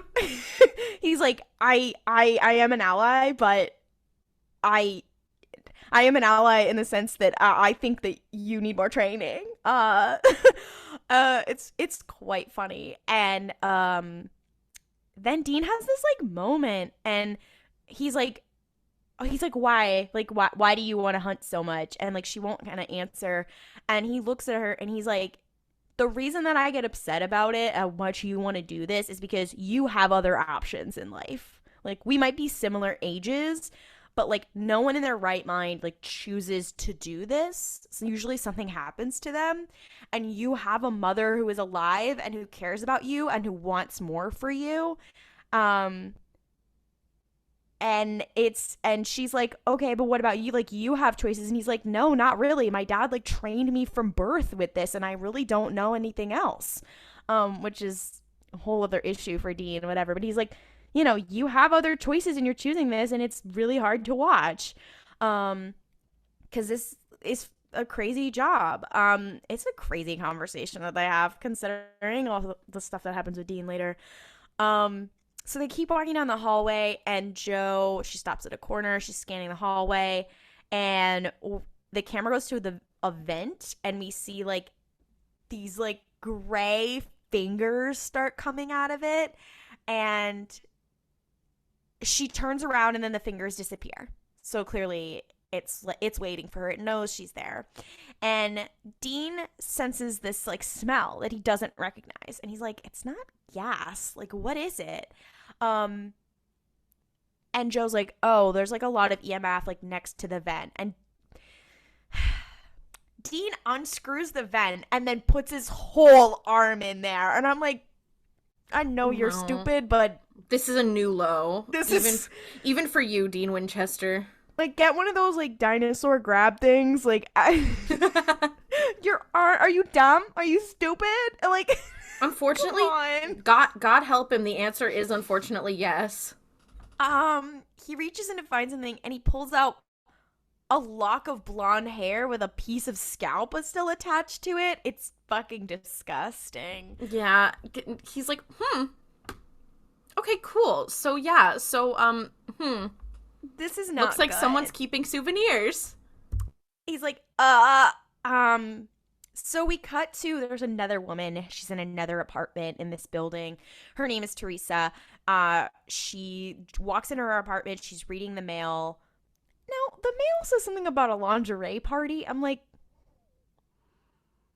okay. Yeah, it's like just like some random inconsequential flyer that was just put in there like by the... Like, I don't know, but... It was very strange. It was like, very odd. Okay. Lots to unpack there. And then the ectoplasm starts like falling from the ceiling, and then the lights start flickering. And she looks up at the ceiling, and the walls are like shredding open, and there's like this scratching noise, and she's like, this apartment is shit. And she tries to get to the phone on the wall, still a landline phone, and it's only static. It's not picking anything up. And she's like, nah, fuck this. I'm leaving. And she tries to go to the front door. It's locked. She turns around towards the wall, and then she sees that hand coming out of the vent, and it grabs her leg and ostensibly pulls her into the vent.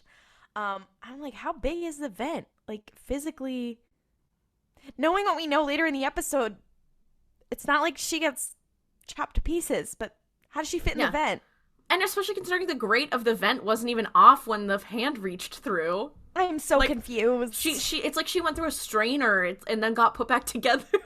Yeah. It's like when you put water through a strainer, how in the end it's fine because it's water. I Yeah. fear this woman may be made of liquid.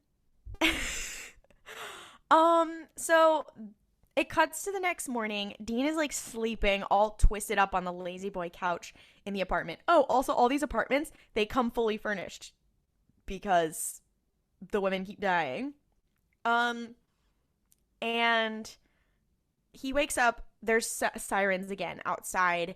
And he looks up and Jo is awake. She's flipping the knife at the table and she's like looking over all the info. And Dean's like, "Where did you sleep? Like, how did you sleep in the bed?" Because like clearly he let her have the bed and then the two of them slept on the couch. And she's like, "Oh, I didn't sleep. I was up all night looking at the details." And I was like, girl, Slay. But also, you couldn't have. I think it's slay. I think it's very polite of Sam and Dean to let her have the bed. But also the fact that she said, "Ah, thanks," and then did not use the bed. You know what? Good for her. I love misandry. It's kind of like when you get a cat a bed and then they don't sleep in it and sleep in your bed, like where you're trying to be asleep. Yeah. Jo, you are so cat-like and I'm obsessed with you. Yeah. And she's like, I was so hyper-focused I couldn't sleep. And I was like, "You're autistic swag, girl." And she's stimming the whole time and you're like, "Yes, we've all been there, you, queen." I wish that I was doing that instead of like browsing AO3 at 3 a.m, being like, I wish I was doing something productive. I wish I was her. Yeah. And Dean is like, "Okay, well, if you're gonna go ham with this, you need a bigger knife. That shit is really small." And he like takes this huge knife out of his bag and he hands it to her and he's like, "This'll work better." And she's like, "No, thanks." And she hands him her knife and it has an inscription on the knife, which is WAH. And she tells him it stands for her father's name, William Anthony Harvelle. And Dean's like, "Oh, I also have daddy issues. I'm so sorry." And he like, and she asks him, so then they're having a dead dad moment together and she asks him like, "What's the first thing that comes to your mind when you think about your dad?" And of course I yelled at the screen and I was like, "Being a bitch, raggedy motherfucker." Yeah, because Dean also like pauses for a moment because he's clearly like, "Oh, I can't unload my daddy issues onto this girl right now." But he's like is it the abuse? He's like, like he's clearly being like, I need to say something that's not just like stupid fucking idiot. Yeah. So he tells this story about when he was 6 and his dad took him like shooting for the first time. Not appropriate gun safety. John Winchester, there's a lot that you're doing wrong, but you're done. Yeah. And he's like, "I bullseyed everyone." And I was like, "Yeah, that's another sign that God was predestining your story, hun." Yeah, it's 6 years old. Son. Okay. And Jo tells this story about how like every time her dad would come home from a hunt, how happy her and her mom would be, and they just had this like wonderful family home life. And she's like, "And I miss that." And she's like, "I want to do the job for him." And then it cuts to Sam. Oh, it cuts to Sam barging in like the Kool-Aid man, who's like, "There's another girl, Teresa, in apartment 2F, and she disappeared. That's what the sirens were." And he's like, "There were cracks all over the walls and in the ceiling and the ectoplasm." And like earlier, Dean was like, "Where's Sam?" And and Joe's like, "Oh, he went to go get coffee." And he comes back and Dean's like, "Okay, and what about the coffee?" And he's like, "Oh, girl, there's people dying, Kim." So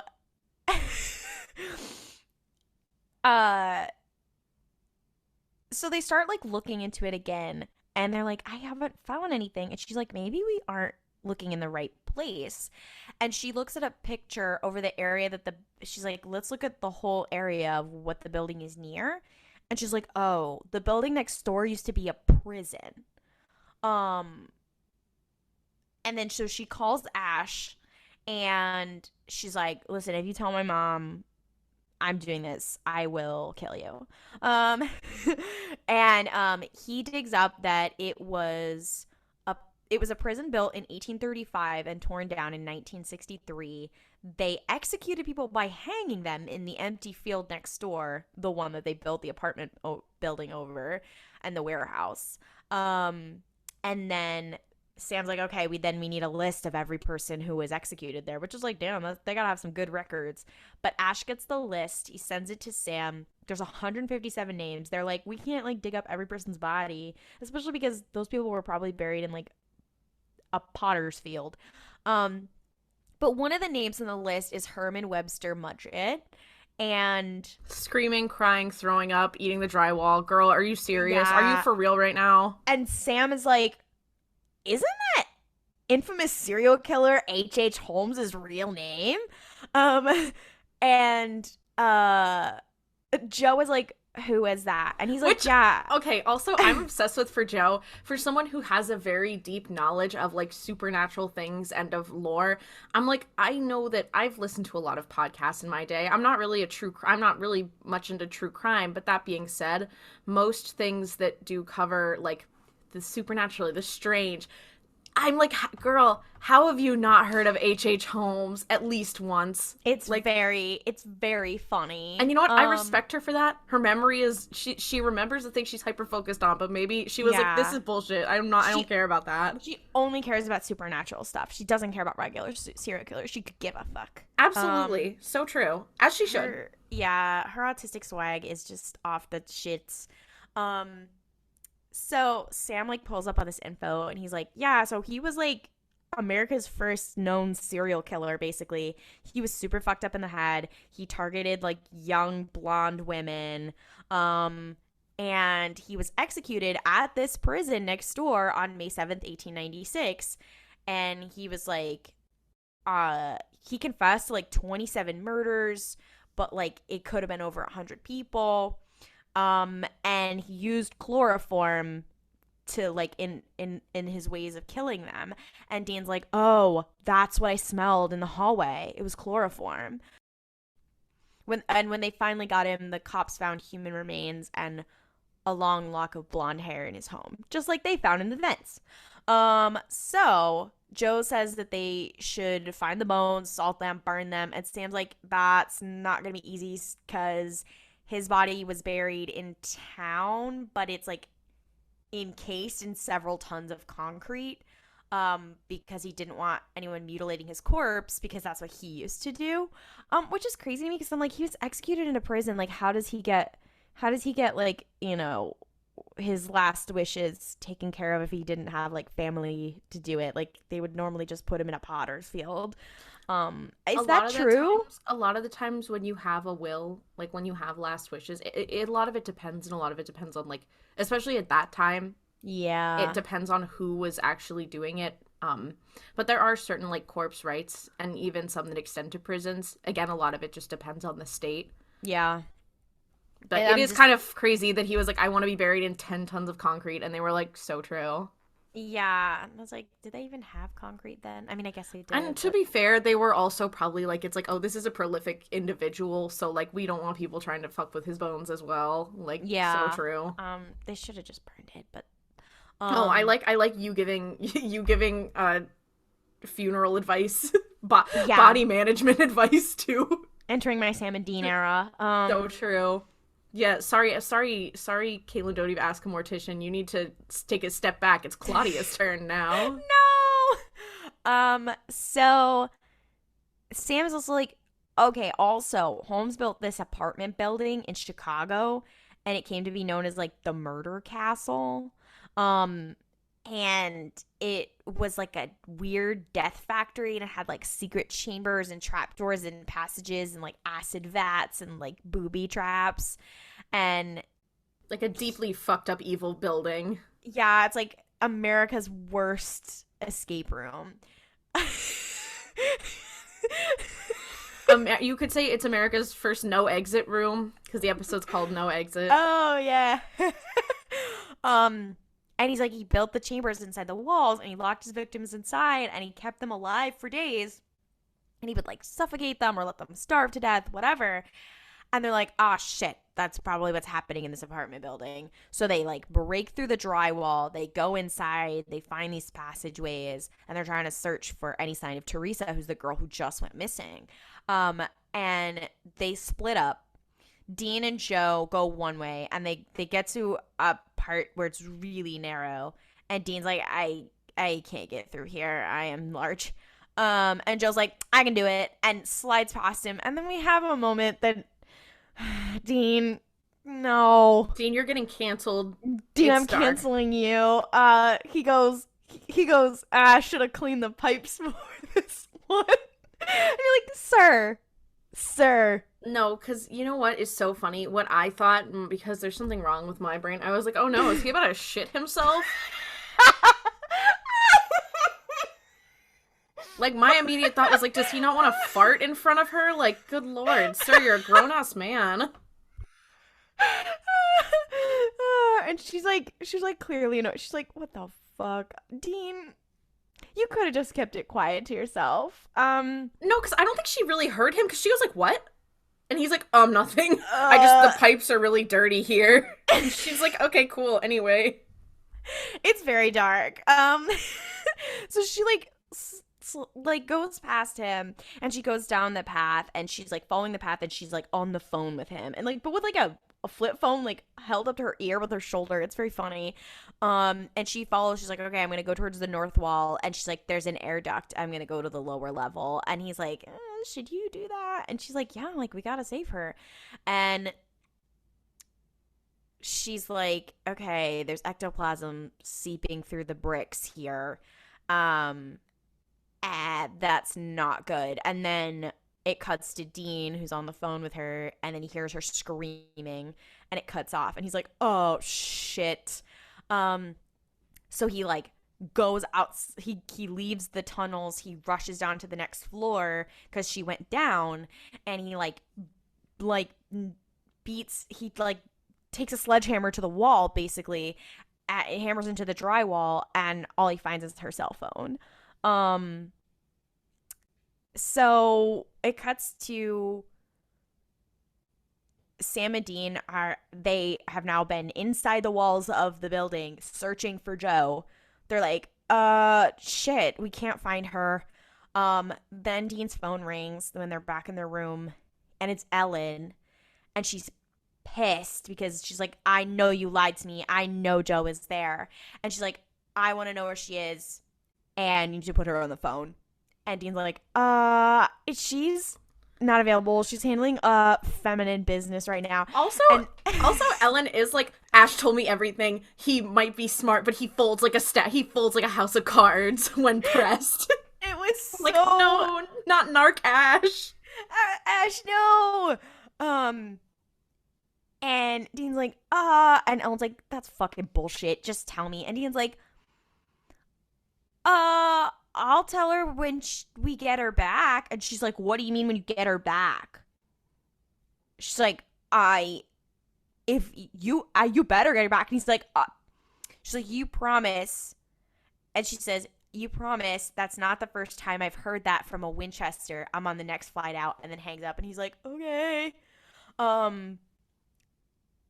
And then right after this, Sam is like, oh, there's a sewer system connected to this building. And they're like, okay, we're going to go check it out. So we cut to Jo wakes up in this, like, tight space. It's like a coffin. She turns on the flashlight and she sees, like, scratches and fingerprints and dried blood on the ceiling, as if there have been many people trying to claw their way out. And she has one of the more realistic of, like, reactions to this, of, like, she starts crying and being like, oh my god, the hunting is horrifying. And she realizes that there's, like, a little slit, and she can look out the slit, and there's, like, a room, a creepy, dirty room. And she looks out, and she can see that Teresa is in another one of these across the way. And she's like, hello? Is anybody there? And Teresa's like, hello? And she's like, okay, this is not going to make you feel any better, but I am here to save you, and my friends are going to come. And she's like, oh my god, be quiet. Like, he's going to come back. He's going to come back. And then the ghost of Holmes walks into the chamber, and he puts his hand through the slit, and he reaches to Jo's cell, and he touches her hair and her neck. It's so gross. And his hands are all black and nasty. Clearly they look like they're rotted. It's so foul. It's so dark. It then cuts to Sam and Dean. They are outside, and they have followed where the sewer system led to another empty lot. And they're like, okay, gotta start digging to find where's this hatch for this old sewer. And they start digging, and they find this disgusting I don't know, tunnel down with spiders crawling. It's disgusting. And they're like, okay, we gotta go. And it cuts back to Holmes with Jo, and he's like, wow, she's so beautiful. And you're like, ew. And he starts to touch her, and then she grabs her knife, which is pure iron, and she stabs his hand. She's like, gotcha, bitch, pure iron. And he's like, ah, and he vanishes, which is what happens to ghosts when you get them with pure iron. It doesn't get rid of them. But it cuts back to Dean is he's crawling through these sewers. It's very, very small. Dean and Sam are they've been crawling down these sewers. They're looking down pathways. They're like, oh my God, this is disgusting.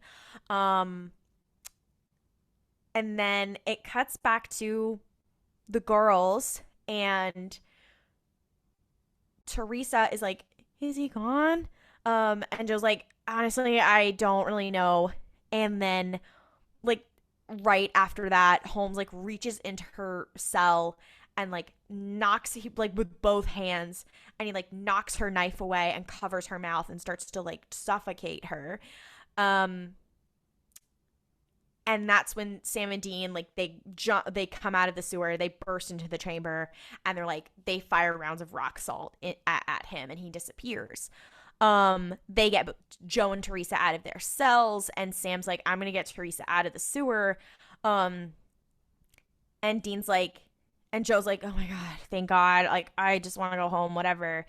And Dean's like, we can't do that. You know how I said earlier that using yourself as bait is a bad idea? Well, now it's kind of a good idea. And Jo's like, fuck, you're right. And so they put her in a chair in the middle of the room to use her as bait. And she's like, she's like, okay, I'm just gonna sit here until he comes back. And he appears again behind her, and she's like, ugh. And he gets closer and closer, and then as he's hovering above her, they Home Alone him. They literally do. They are setting traps and shit. Yeah. He fires a buckshot into the ceiling, and it releases all this salt that falls into the ground in a perfect ring surrounding the entire chamber, and it traps him inside. And then they run out, and the ghost, on realizing he is stuck in there as they have locked him in the chamber in a ring of salt, and he's like, what the fuck? And then they close it all up and they run out. And then it cuts to them standing outside in that empty field with the hole in the ground, and she's like, okay, so what happens if there's a flood, or there's something happens where that ring of salt gets moved in some way, because we can't destroy his body. And Sam's like, that's what this is for. And then a cement truck backs up into the lot, and Dean hops out and is like, let's do this. And they start pouring cement into the hole.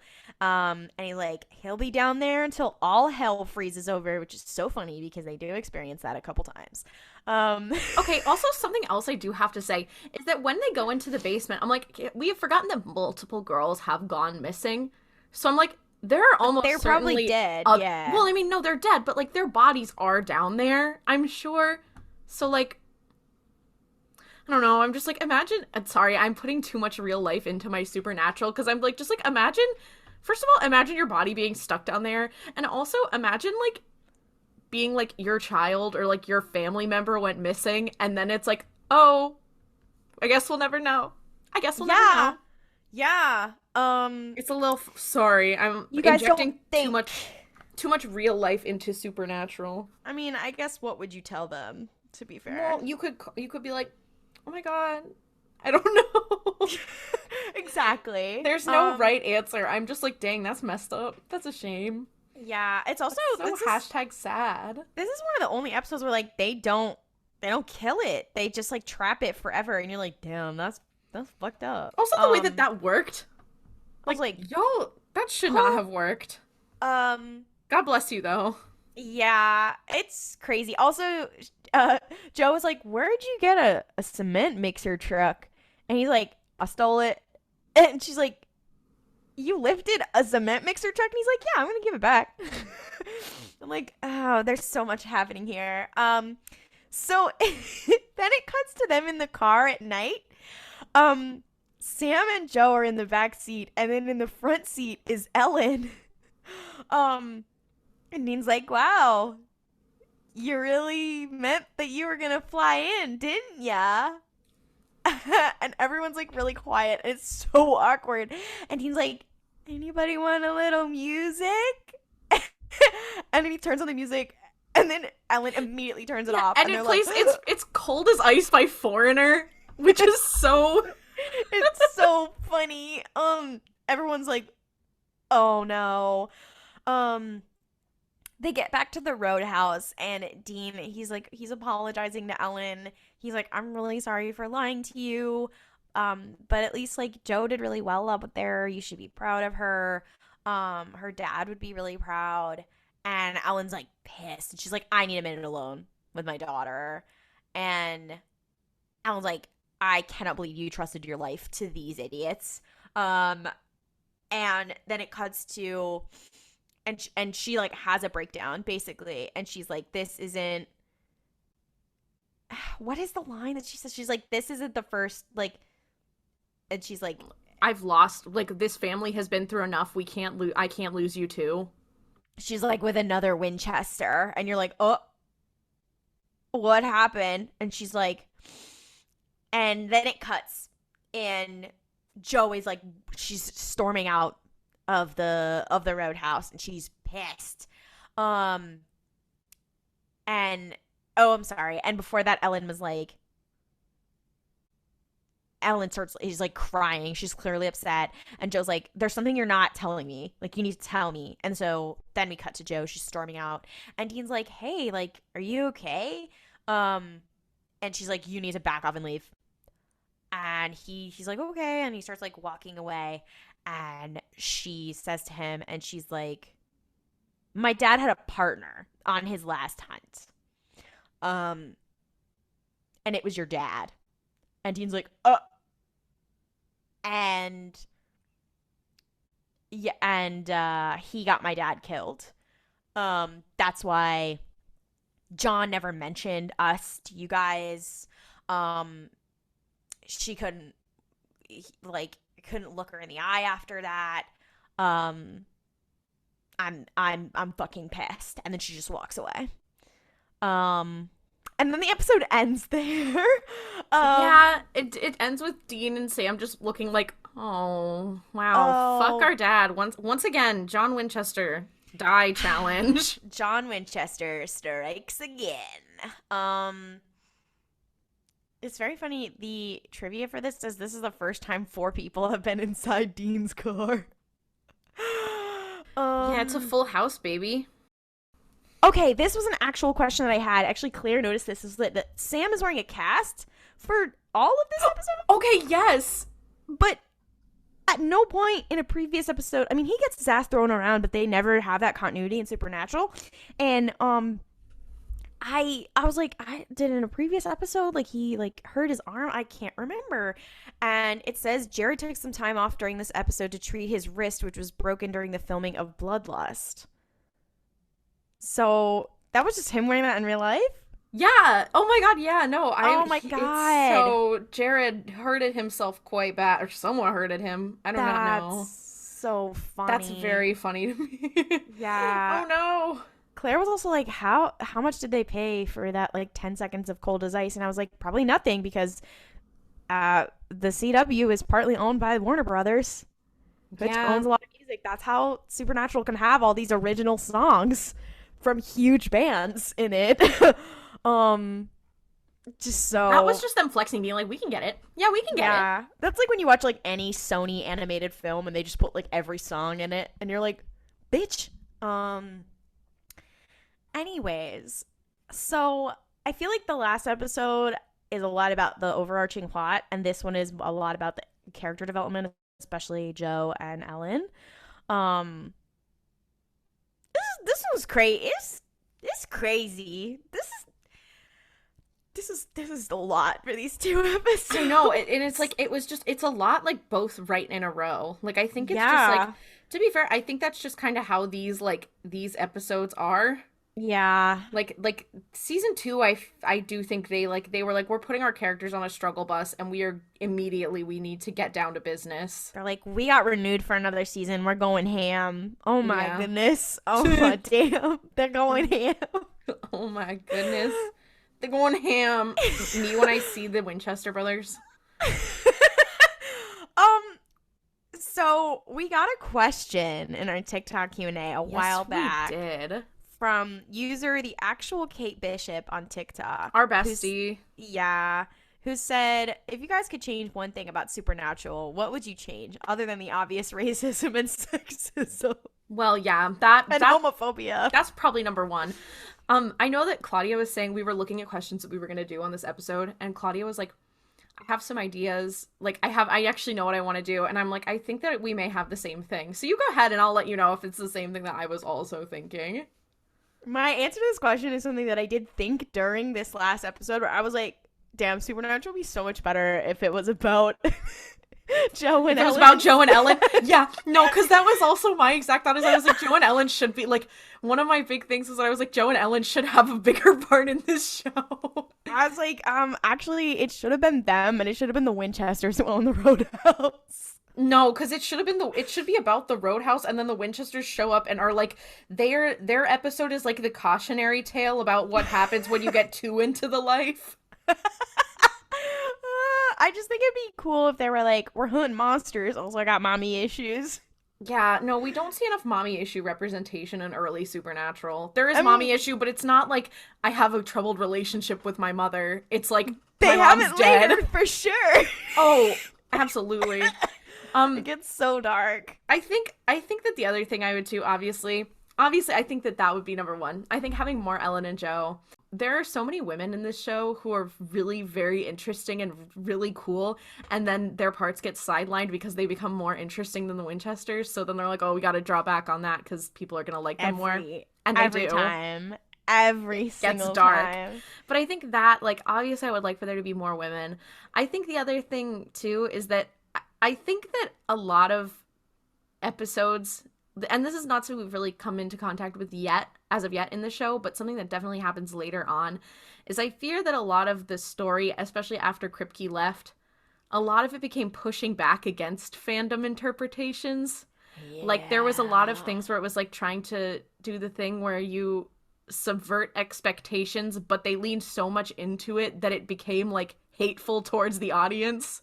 Yeah. So I'm like, I feel like it's giving End of Evangelion, isn't it? No, I'm sorry. I'm sorry. No, it's like okay. I'm not gonna come for bad. you.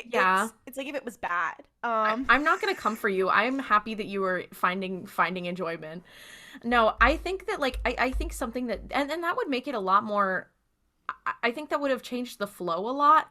Yeah. Because it's not even necessarily that it's like the plot, because I think that you can give me a show with a pretty shitty plot, and if the characters are good, I'll be okay with it. I mean, that's the show. But that's the problem, is that like later on, because they're trying to fight back against like fan interpretation and solidify certain things. Like the big thing that I noticed in this episode is that Jo does spend a couple of times, like in previous episodes too, where she's kind of being a little bit flirty with Dean, and Dean's kind of like, no, I'm not, like he shoots her down, and then later in later episodes, it tries really, really hard to make Dean look like this flirty womanizer, which is just, like, not what he has been, but it's almost like they're trying to be like, no, your interpretations where he might be queer are so wrong, and you're stupid for thinking that. Stupid fruit. You I mean, I guess gay the people. other thing would be they'd be gay.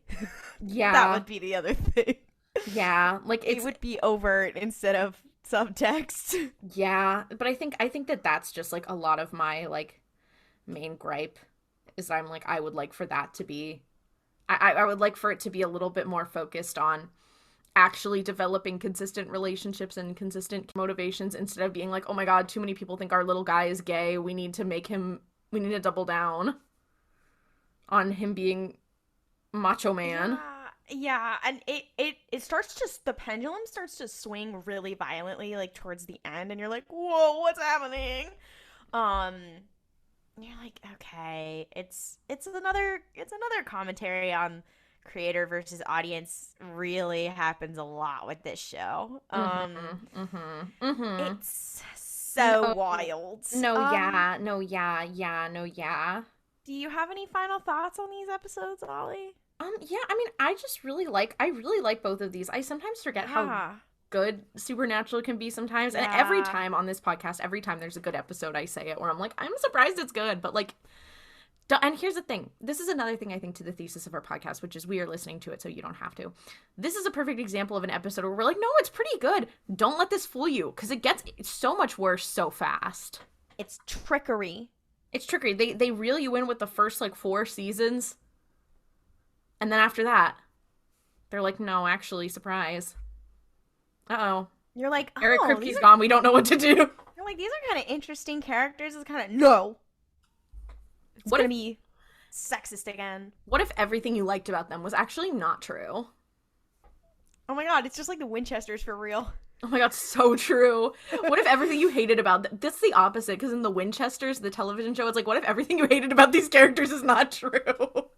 I'm like, no, I want to hate John Winchester. Yeah, watch them be like, no, John Winchester was possessed, and that's why he was like that throughout the entirety of actual Supernatural. I feel they're gonna, in the Winchesters, they're gonna do some shit like, oh, like his memory was wiped or something, and that's why he was all fucked up. We talked about this in another episode where I'm like, I think that they have to wipe his memory. And here's my thing. Because John Winchester's memory has been wiped so many times, he starts acting like an asshole because he doesn't have the ability to think higher. He has a memory wipe lobotomy. No, literally. John Winchester lobotomy when? Oh my god. Be a little nicer to your son. Okay. Yeah, taking the girly to get a lobotomy. The girly being John Winchester. Okay. Are we ready to go? Yeah. All right. Well, thank you so much for listening. And for more Cursed Supernatural content, you can follow us on social media at Mystery Spotcast. We are on Twitter, Instagram, and TikTok. You can also feel free to ask us questions. Our TikTok Q&A is open. Or you can also email us at themysteryspotcast@gmail.com. If you like listening to us go through this, please feel free to rate the show and leave us a review on Apple Podcasts, Spotify, Podchaser, or Overcast. It really helps people discover our show. If you want to hear more from us, we are also 2 of the hosts of RuPaul's Pod Race, a queer Star Wars podcast. Thank you for bearing with us. I know it was 3 Tuesdays ago that I last said this, but actually, for real this time, we will see you 2 Tuesdays from now for more slaying people, queer baiting things, the supernatural business.